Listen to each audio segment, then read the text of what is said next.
বিসমুল্লাহির রহমানির রহিম। সবাই ভালো আছো নিশ্চয়। আমি আজকে নতুন একটা পর্ব নিয়ে হাজির হয়েছি। অনুশীলনী 3-এর 13 এবং 14 নম্বর অঙ্ক। তা আগে আমি অনেকগুলো পার্ট নিয়ে আলোচনা করেছি অনেকগুলো অনুশীলনী নিয়ে আমি ভিডিও করেছি, সেগুলো তোমরা দেখে আসতে পারো। আর সামনের ভিডিওগুলো পাওয়ার জন্য আমার চ্যানেলটিকে তোমরা সাবস্ক্রাইব করে রাখবে আশা করি। ধন্যবাদ। আচ্ছা, আমরা শুরু করি এখন, তাই না?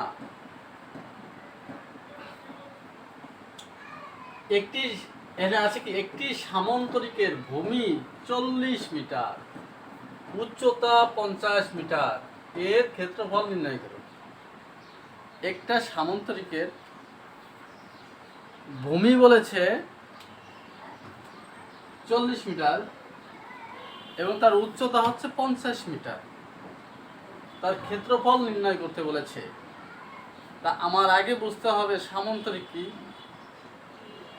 সামন্তরিকের ক্ষেত্রফল কি। এটা যদি আমরা জানতে পারি তাহলে আমরা অঙ্কটা ইজিলি করতে পারবো।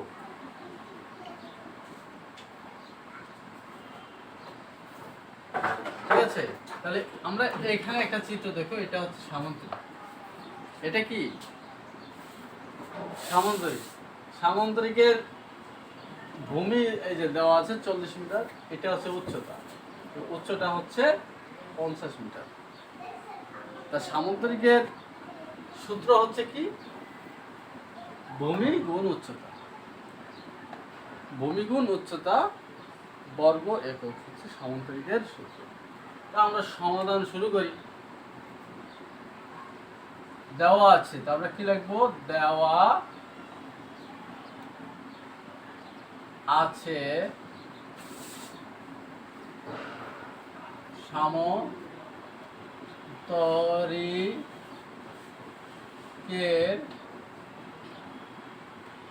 ভূমি 40 মিটার। হ্যাঁ, সামন্তরিকের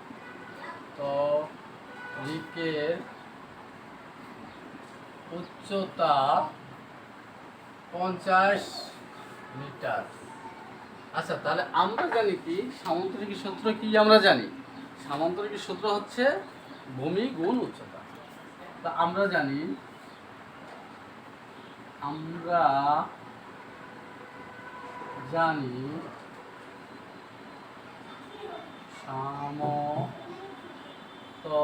সামন্তরিকের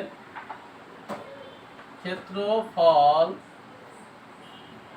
সমান সমান ভূমি গুণ উচ্চতা এলে কি বর্গ একক। তাহলে বর্গ একক, সামন্তরিকে আমার ভূমি দেওয়া আছে কত?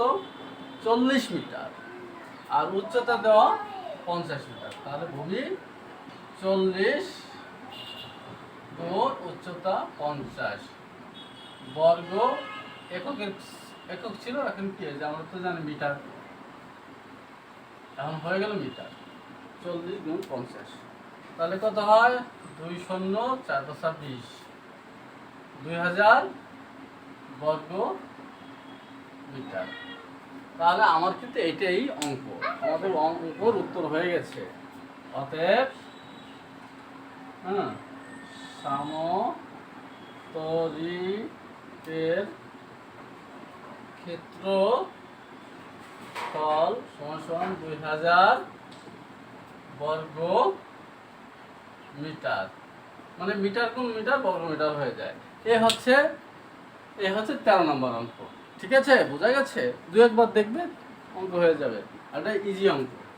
ঠিক আছে, আমরা এখন করবো হচ্ছে অনুশীলনী 3-এর 14 নম্বর অঙ্কটা। 14 নম্বর অঙ্কটি কি আছে? একটি ঘনকের একধারের দৈর্ঘ্য 4 মিটার, ঘনকটির তলগুলোর ক্ষেত্রফল নির্ণয় করো। কিসের ক্ষেত্রফল নির্ণয় করতে বলছে? তলগুলোর ক্ষেত্রফল। তাহলে আমাদের এই চিত্রটা একটু লক্ষ্য করো। এই চিত্রটায় কয়টা তল আছে? কয়টা তল আছে? 6টি তল। কয়টি তল? 6টি তল। যেমন আমরা এই যে লুডো খেলি না, লুডুর যে আমরা যেটা দাম ফেলি ওরে বলে ছক্কা ওই 6টা ছক্কার যে কয়টা তল এটা জাস্ট ওইটাই, এটারও সেই কয়টা তল, 6টা। এটার বিপরীত কি একদম নিচে আছে, তাহলে 1 2, এটার বিপরীত ওই পাশে 2 3 4, তার এই এটার বিপরীত ওই পাশে, তাহলে 5 6, তাহলে এই 6টা হচ্ছে তল। হ্যাঁ, তাহলে ঘনকের কয়টি তল? 6টি তল। হ্যাঁ, তো 6টি তল হলে 6টি তলের প্রত্যেকটা কি হবে, এটা হচ্ছে যেমন একটা বর্গর সূত্রের মতো হবে আর কি। তা বর্গর কি, বর্গের সূত্র হচ্ছে দৈর্ঘ্য গুণ দৈর্ঘ্য, মানে এক বাহুর দৈর্ঘ্য স্কয়ার। ঘনকের ক্ষেত্রফলের সূত্র হচ্ছে 6 ইন্টু বাহু স্কয়ার। হ্যাঁ, দেওয়া আছে, আমরা লিখবো তাহলে, দেওয়া আছে ঘনকের এক বাহুর দৈর্ঘ্য 4 মিটার। মিটার না? আচ্ছা, আমরা জানি ঘনকের তল গুলোর ক্ষেত্রফল সমান সমান 6 গুণ বাহু গুণ বাহু। এক বাহু গুণ এক বাহু আর কি। এক বাহু গুণ এক বাহু বা বাহু গুণ বাহু, বাহু গুণ বাহু, তাহলে এক বাহু গুণ এক বাহু, এক বাহু গুণ এক বাহু বা বাহু গুণ বাহু বা বাহু স্কয়ার, যেটাই বলো সেটা দেওয়া যাবে। ঠিক আছে, বা বাহু স্কয়ার দিয়ে আমরা বাহু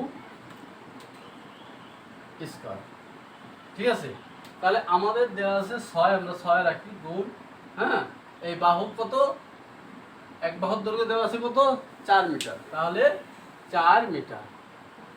হ্যাঁ, তাহলে কত হবে, 4 মিটার স্কয়ার সমান 6 গুণ 4 4 16। এবার কি হবে, 16 গুণ 6 7 36, 36 7 6 8 3 9, তাহলে 96। তাহলে আমরা হয়ে গেল 96 বর্গ মিটার। এটাই হচ্ছে উত্তর। অতএব ঘনকের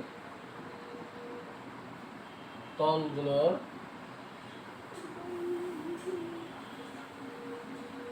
ক্ষেত্রফল সমান 96 বর্গ মিটার। আচ্ছা, Thanks for watching my channel.